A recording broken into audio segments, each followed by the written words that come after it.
यशस्वी व्यावसायिक आमचे मित्र दोस्तीच्या दुनियेतील राजा माणूस माननीय शिरीष शेटे यांना वाढदिवसाच्या हार्दिक शुभेच्छा। शुभेच्छुक श्री अमर बापू चव्हाण विटा।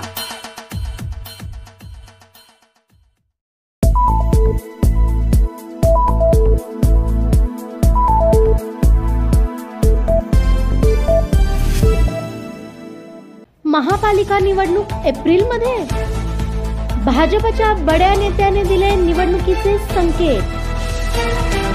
गेल्या बऱ्याच वर्षापासून स्थानिक स्वराज्य संस्थांच्या निवडणुका रखडलेल्या असून निवडणुका आता होतील मग होतील अशी सतत चर्चा होत आहे।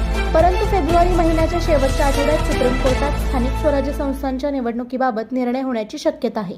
सुप्रीम कोर्टाने निर्णय दिला तरी निवडणुका या पावसाळ्यानंतरच होण्याची शक्यता आहे। तरी भाजपचे प्रदेशाध्यक्ष महसूल मंत्री चंद्रशेखर बावनकुळे यांनी कार्यकर्त्यांना आवाहन करताना निवडणुकीसाठी तयार राहण्याचे संकेत दिले। भारतीय जनता पार्टी संघटन पर्व अभियानाची कार्यशाळा पुण्यात झाली। या कार्यशाळेत मार्गदर्शन करताना प्रदेशाध्यक्ष बावनकुळे यांनी महापालिका निवडणुकीबाबत संकेत दिले। त्यामुळे आता महापालिका निवडणुकीकडे सर्वांचे लक्ष लागले आहे।